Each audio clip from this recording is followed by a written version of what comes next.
اللهم صل على محمد وآل محمد وعجل فرجهم. أعوذ بالله من الشيطان الرجيم. بسم الله الرحمن الرحيم.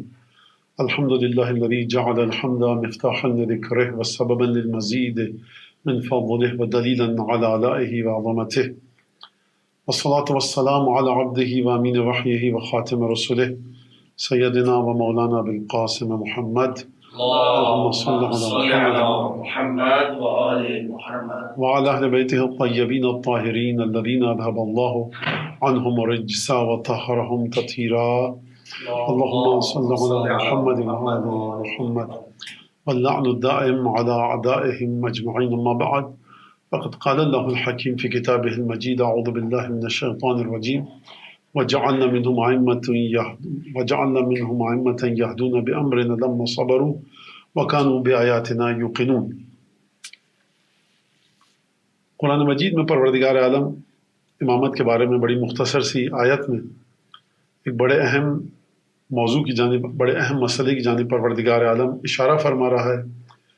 سب سے پہلا مسئلہ امامت کے بارے میں وہ یہ کہ ائمہ کو، امام جس کو بناتے ہیں، ہم بناتے ہیں، اور ہماری طرف سے جو امام بنتا ہے، جو ہماری طرف سے امامت کا اور ہماری نمائندگی کا، ہماری خلافت کا دعویٰ کرے، اسے ہم خود امام بناتے ہیں۔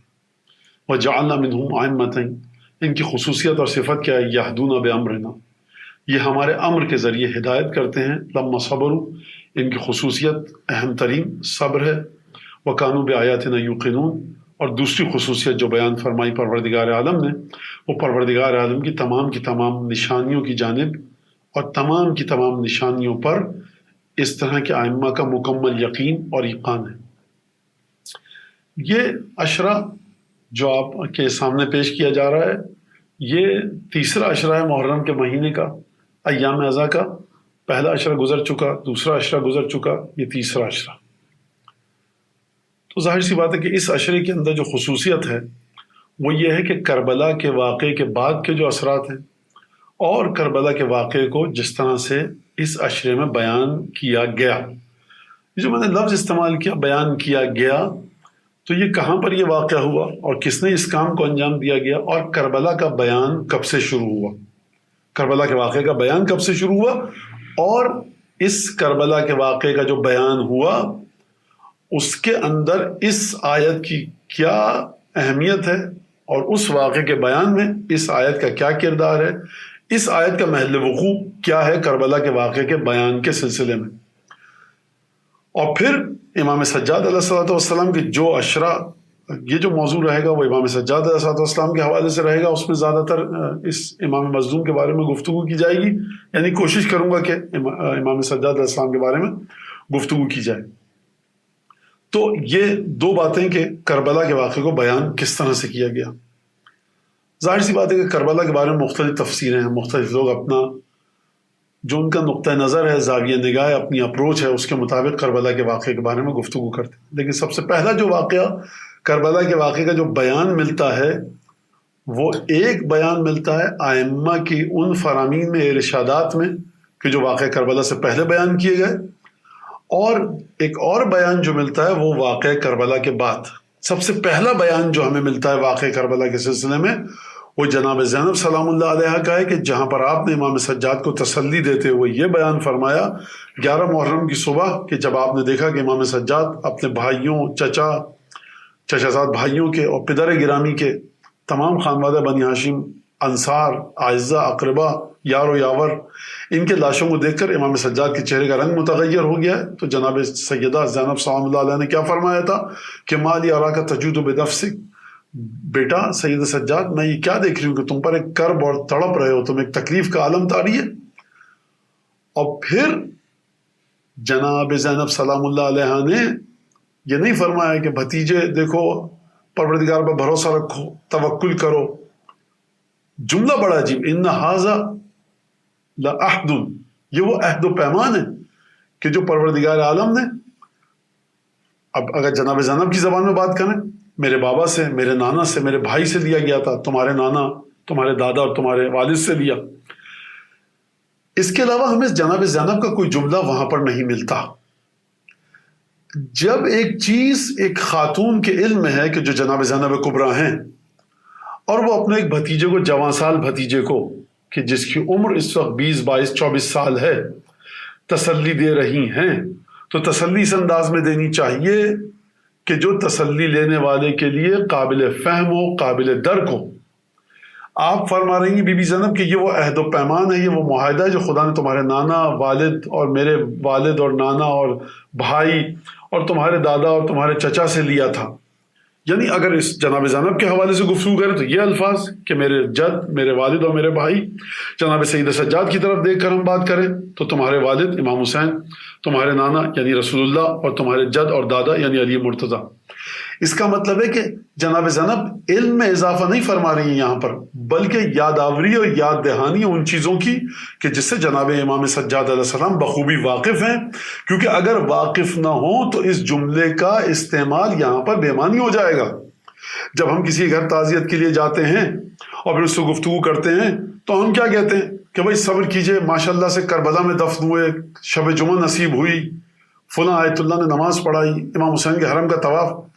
بے معنی جملے ہیں یہ سارے۔ اگر تعزیت وصول کرنے والے کو نہ سمجھ میں آتا ہو کہ امام حسین کے روزے کی اہمیت کیا ہے، شب جمعہ کی اہمیت کیا ہے، کربلا کی زمین اسے نصیب ہو اس کی اہمیت کیا ہے، وہ شخص جو دشمن اہل بیت ہے، جو اہل بیت کی تعلیمات سے نابلد ہے، ناواقف ہے، اسے کچھ نہیں پتا، روایت احادیث میں اس کی تربیت نہیں ہوئی، وہ کہا کیا فضول بات کر رہے ہو، تو میرے باپ کا انتقال ہو چکا، تم کہہ رہے ہو کربلا کی مٹی ملی، تو کربلا کی زمین بھی وہی زمین ہے جو کراچی کی ہے؟ نہیں، آپ کہتے ہیں کربلا میں دفن ہوئے۔ دیکھو شب جمعہ کتنے لوگوں نے زیارت وارثہ پڑھی ان کے ایصال ثواب کے لیے، کتنے لوگوں نے قبر پر آ کر فاتحہ پڑھی، کیا کیا، کیا ہوا، تمام کی تمام چیزیں۔ تو ہمیشہ تعزیت جب دی جاتی ہے تو اس طرح سے دی جاتی ہے کہ تعزیت کے سلسلے میں جو جملے استعمال ہو رہے ہیں وہ تعزیت وصول کرنے والا سمجھے اور بخوبی درک کرے، اور یہ جملہ ایسا ہونا چاہیے کہ اس کے زخمی دل پر جس میں آگ لگی ہوئی ہے ایک پانی کا، برسات کا، مرہم کا کام دے جس سے زخم بھر جائے۔ یعنی یہ عہد ایسا ہے کہ جو عہد سید الشہداء کی زیارت کے بالمقابل آ کر کھڑا ہو رہا ہے، یہ عہد و پیمان وہ ہے جو پروردگار عالم کی جانب سے آیا ہے، آسان الفاظ میں اپنے بچوں بچیوں کے لیے۔ یعنی پروردگار عالم کی خاص مشیت ہے، لطف ہے، کرم ہے پروردگار کا کہ جو کربلا کے میدان میں اس طرح سے شہادت نصیب ہوئی ہے۔ اور یہ شہادت کہاں تک جائے گی، عہد الہی کہاں تک ہے، اب یہ جناب زینب سمجھیں، امام سجاد سمجھیں، لیکن اب اس پہلا بیان کربلا کا ہم کو یہ ملتا ہے۔ جناب زینب نے قطعاً ان جملوں سے استفادہ نہیں کیا، استعمال نہیں کیا، ان جملوں کو نہیں لائیں بی بی کہ جو ہمارے آج کے معاشرے میں پڑھا لکھا طبقہ اخبار میں کالم لکھ رہا ہو، ٹاک شو ہو رہا ہو، کوئی کتاب لکھ رہا ہو، وہ جو جملے کربلا کے بارے میں استعمال کرتا ہے، بی بی زینب نے قطعاً ان میں سے کسی جملے کو استعمال نہیں کیا۔ لہٰذا پہلا مرحلہ کربلا کے سلسلے میں اپنے قبلے کو درست کریں، اپنی جہت کو درست کریں جناب زینب کے ان جملوں کے ذریعے۔ اب اگلا جو جملہ بی بی نے فرمایا کہ جتنا زمانہ گزرتا جائے گا تمہارے باپ اور دادا کے چاہنے والے یہاں پر آئیں گے، وَيَنْصَبُونَ عَلَمًا لِقَبْرِ أَبِيكَ، اور تمہارے بابا کی قبر پر ایک نشانی، ایک پرچم لگائیں گے، اور فراعنہ عصر یعنی ہر دور کے فرعون چاہیں گے کہ اس قبر کو، اس کے آثار کو مٹائیں، لیکن وہ اس میں کامیاب نہیں ہوں گے، اور جتنا وہ یہ کوشش کریں گے خداوند تبارک و تعالیٰ اس قبر کی عظمت اور اہمیت کو اتنا ہی بڑھاتا رہے گا۔ یہ ایک کربلا کے واقعے کا پہلا بیان۔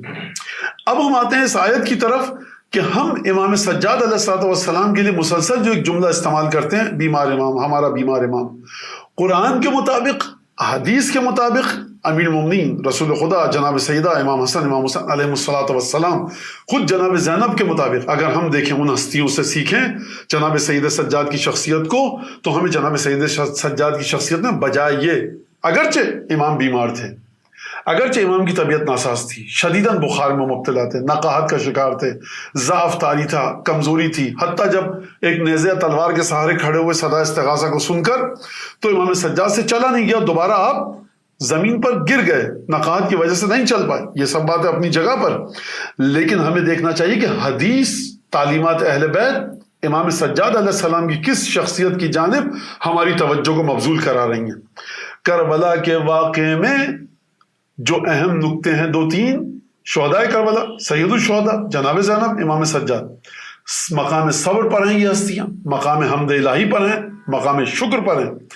یعنی بیمار ہونا پروردگار عالم کی ایک مشیت تھی، یہ امام سجاد کے جسم پر، بدن پر ظاہری لحاظ سے طاری ایک کیفیت کا نام ہے۔ ہو سکتا ہے ایک شخص صحت مند ہو لیکن ناشکرا ہو، کفر پروردگار کر رہا ہو، مقام ہم پر نہ ہو۔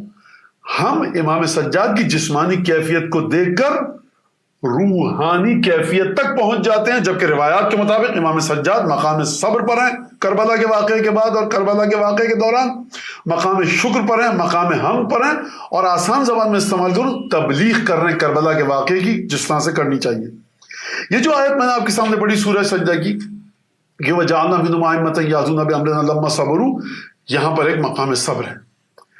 اس مقام صبر کو خود ہم امام سجاد علیہ السلام کے ساتھ جوڑ کر دیکھیں کہ صبر کی کہاں کہاں پر ضرورت پڑتی ہے۔ صبر کے بارے میں امیر المومنین علیہ السلام نے کیا فرمایا ہے، صبر کے بارے میں رسول خدا نے کیا فرمایا ہے، مومن کی کیا کیفیت ہوتی ہے صبر کے ساتھ، عبادتوں کے سلسلے میں صبر کیا ہوتا ہے، گناہ کے سلسلے میں صبر کیا ہوتا ہے، اطاعت کے سلسلے میں صبر کیا ہوتا ہے۔ تو یہ ایک بڑی تفصیل کے ساتھ گفتگو ہے جو انشاءاللہ دھیرے دھیرے آگے بڑھے گی اور آپ کے سامنے آئے گی۔ تو یہاں پر ہم اس چیز کو دیکھیں کہ جس طرح سے امام سجاد کے ساتھ یہ گفتگو جناب زینب کی۔ ایک اور بات جو امام سجاد علیہ السلام کے سلسلے میں یا کربلا کے واقعے کے سلسلے میں کہی جا سکتی ہے، وہ یہ کہ امام سجاد علیہ السلام نے پوری زندگی کربلا کے واقعے کے بارے میں کیا موقف اختیار کیا، کیا اسٹینڈ تھا آپ کا، کس طرح سے کربلا کے واقعے کے اندر کی کن چیزوں کو اجاگر کیا۔ جن چیزوں کو امام سجاد نے اجاگر کیا انہی چیزوں کو ہمیں اجاگر کرنا چاہیے، اور اس میں ہمیں اپنی کوئی کوشش کرنے کی ضرورت نہیں ہے، بلکہ بے عین ہی ہو بہو وہ حدیثیں اٹھائیں، واقعات کو لائیں اور اپنے بچوں کے سامنے پیش کریں۔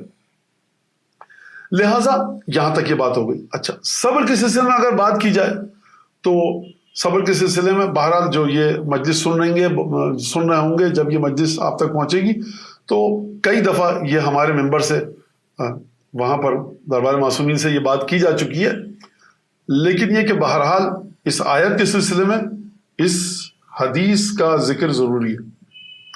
وہ کون سی حدیث ہے؟ وہ ہے کتاب الحجت اصول کافی میں حدیث کہ جب نبی کریم کا آخری وقت تھا اور اس کے بعد جناب امیر المومنین کے دست مبارک میں رسول خدا کا سر اقدس ہے، جبریل نازل ہوئے اور جناب اسرائیل نازل ہوئے۔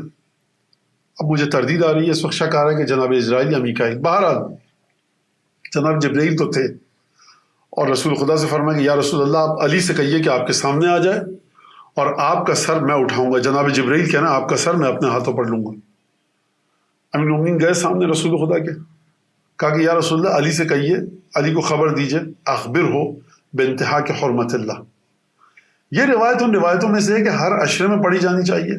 ہر ذاکر، ہر عالم جو مجلس پڑھے، 5 عشرہ، 1 دفعہ 2 دفعہ اس حدیث کو ضرور پڑھے، کیونکہ اس حدیث کے اندر ہمارے بر صغیر میں مرثیوں میں 9 میں اس حدیث کا ذکر ہے ایک جملے کے ایک لفظ کے ساتھ، وہ ہے وعدہ طفلی، یعنی بچپنے کا وعدہ۔ آپ کو فارسی شعراء میں نہیں ملے گا یہ وعدہ طفلی کا لفظ، آپ کو عربی کے شعراء میں مرثیہ لکھنے والوں میں یہ وعدہ طفلی کا لفظ نہیں ملے گا، آپ کو صرف بر صغیر کے مرثیوں میں ملے گا، 9 میں ملے گا، اور ہمارے ذاکرین اور علماء بزرگان جو چلے گا ان کی تقریروں میں ملے گا۔ تو وعدہ لیا گیا جناب امیر سے کہ تم اگر حرمت خدا پامال ہوگی، جو وہاں پر لفظ آیا وہ کیا صبر کرو گے؟ سید امام المومنین نے فرمایا کہ میں صبر کروں گا۔ جبرائیل نے پھر رسول خدا سے کہا یا رسول اللہ، حبیب خدا علی سے پوچھئے کہ تمہاری سمجھ میں آ گیا ہے کہ بات کیا ہو رہی ہے؟ پوچھنے والا جبرائیل، وسط میں رسول اللہ، سوال کیا جا رہا ہے امیر المومنین سے۔ یہ ایک بڑی بھاری حدیث ہے، بہت سنگین حدیث ہے، بہت ثقیل حدیث ہے، بہت وزنی حدیث ہے یہ۔ یا رسول اللہ پوچھئے افہمت یا علی، علی تم سمجھ گئے؟ جب یہ جملہ کہا مولا کائنات غش کھا کر گر پڑے اور دوبارہ ہوش میں لایا گیا مولا کائنات کو، یا خود سے ہوش آیا؟ جناب سیدہ کو بلایا گیا، حرمت خدا پامال ہوگی، صبر کرو گی، بی بی نے وعدہ دیا۔ امام حسن کو بلایا گیا، صبر کرو گے، وعدہ لیا گیا۔ امام حسین کو بلایا گیا، صبر کرو گے، وعدہ لیا گیا۔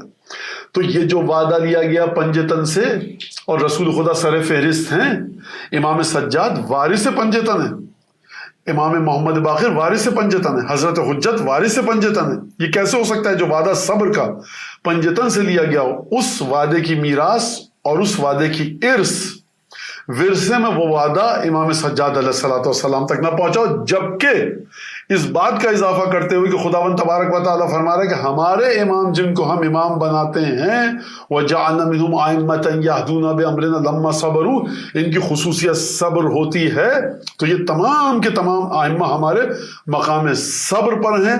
اگر یہ مقام صبر پر نہ ہو تو یہ اپنے دشمنوں کو تہس نہس کر کے رکھ دیں، دنیا برباد ہو جائے اور قیامت کہا جا سکتا ہے کہ شاید اپنے وقت سے پہلے آ جائے، اگر جو جیسا کہ واقعات ہم کو ملتے ہیں۔ تو لہٰذا امام سجاد مقام صبر پر ہیں۔ کس طرح سے مقام صبر پر ہیں، کس انداز سے مقام صبر پر ہیں، یہ آپ دیکھیے کہ خطبے جو بیان فرمائے امام سجاد علیہ الصلوۃ والسلام نے، جو گفتگو بیان فرمائی کربلا کے واقعے کے بعد، کس طرح سے واقعہ کربلا کو سمجھایا۔ اب یہ روایت آپ نے سن لی، پنجتن سے عہد لیا گیا، امیر المومنین سے، جامع سیدہ، امام حسن، امام حسین، ان تمام ہستیوں سے عہد لیا گیا۔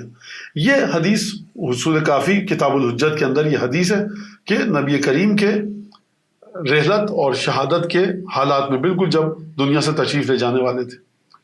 اس کے ساتھ ساتھ یہ حدیث پھر ہمیں ملتی ہے کہ جو حدیث وصیت ہے کہ ما نزل من السماء کتابا مختوما الا الوصیہ، آسمان سے جو کتاب نوشتہ تحریری صورت میں جو آیا نازل ہوا ہے مہر لگ کر، وہ سوائے وصیت کے کچھ اور نازل نہیں ہوا۔ آسمان سے قرآن نازل ہوا ہے، آسمان سے حدیث قدسی آئی ہے، آسمان سے مختلف پیغامات آئے ہیں، لیکن قرآن پر مہر نہیں لگی ہوئی تھی، الفاظ کی صورت میں آئے، جبریل نے آ کر پہنچا دیا۔ جو چیز مہر لگ کر آئی ہے عالم غیب سے وہ ہے وصیت۔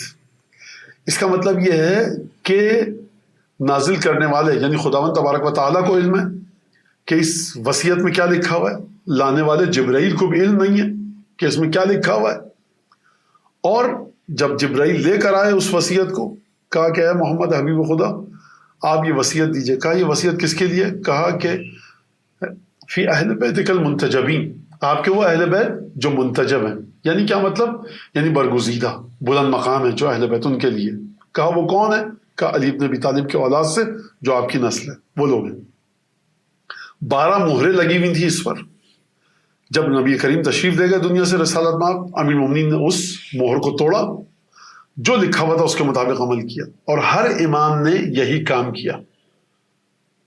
یہ ایک بات، لہٰذا یہاں سے بات سمجھ میں آتی ہے کہ یہ مہر کب توڑی جائے گی؟ ہر امام جب امام بنے گا اس وقت یہ مہر توڑی جائے گی۔ امام حسین علیہ السلام نے اس مہر کو کب توڑا ہوگا؟ 28 صفر یا 7 صفر 50 ہجری۔ امیر المومنین نے اس مہر کو کب توڑا ہوگا؟ 10 ہجری اور 28 صفر کو۔ امام سجاد نے کب اس مہر کو توڑا ہوگا؟ عاشور کے دن۔ کس دن؟ 61 ہجری کو، جو ہمیں تاریخ سے پتہ لگتا ہے۔ یہ ہو سکتا ہے اس کے بعد توڑا ہو، لیکن جیسے ہی امام بنے گا اس وقت توڑنا ہے، اس مہر کو کھولنا ہے، دیکھنا ہے کیا کرنا ہے، اس کے مطابق عمل کیا جائے گا۔ لہٰذا اب آپ دیکھیے کہ امام زمانہ کب امام بنے؟ 255 ہجری میں۔ تو امام نے جیسے ہی امام بنے اس مہر کو توڑا ہے، دیکھا ہے، اور جو اس میں لکھا ہوا اس کے مطابق امام عمل کر رہے ہیں۔ اس حدیث کو بتانے کا مطلب کیا ہے؟ اس حدیث کو بتانے کا دو باتیں مطلب ہیں اور مقصود ہیں، وہ یہ کہ تمام ائمہ ہمارے مشیت الہی کے مطابق چلتے ہیں، اور اس مشیت الہی کو انجام دیتے وقت جو مشیت الہی ہوتی ہے، جو ارادہ الہی ہوتا ہے، اس میں اہم ترین چیز جو ہے وہ مرحلہ صبر ہے۔ اگر جناب ابراہیم مشیت الہی کے مطابق اپنے بیٹے کو ذبح کرنے کے لیے تیار ہو چکے ہیں تو یہ کوئی آسان سا مرحلہ نہیں ہے۔ یہ جناب اسماعیل 6 مہینے کے تھے، ابراہیم چھوڑ کے آ گئے تھے مکے کے بیاب ہو گیا میدان میں، چٹیل صحرا میں، اس وقت اپنی آنکھوں پہ پٹی نہیں باندھی، لیکن یہ اپنے ہاتھوں سے ذبح کر رہے ہیں بچے کو۔ یہ مشیت ہے، مقام صبر ہے۔ اسی لیے جناب اسماعیل نے کہا کہ بابا آپ مجھے ستجدون انشاءاللہ من الصابرین، آپ مجھے صبر کرنے والوں میں سے پائیں گے۔ تو مقام صبر معمولی صبر مقام نہیں ہے۔ کیوں معمولی مقام نہیں ہے؟ میں اپنے الفاظ میں بتا رہا ہوں، اور پھر میں اس کو آسان الفاظ میں بتا رہا ہوں تاکہ سب کی سمجھ میں آ جائے، ہمارے بچے بچیوں کے جو ہیں۔ دیکھیے صبر کے اندر میں نے کہاں تک آپ گفتگو آئی؟ مشیت الہی۔ امام مشیت الہی کو خدا سے دریافت کرتا ہے، پہنچانی کس تک ہے اس کو یہ مشیت الہی؟ اسی مکے کے مدینے کے گلی کوچوں میں جناب زینب کو مشیت الہی کے مطابق عمل کرنا ہے۔ کہاں پر؟ اسی کربلا اور شام اور کوفے کے سفر میں۔ امام سجاد کو کہاں پر مشیت الہی کے مطابق چلنا ہے؟ اسی مدینے کی 35 سال کی زندگی میں، کربلا سے کوفہ، کوفہ سے شام، قید خانہ، دوبارہ مدینہ تک آنا، یہ تمام کے تمام مشیت الہی کے مطابق چلنا ہے۔ پروردگار نے تو وہاں سے حکم دے دیا کہ تم اس طرح سے چلو،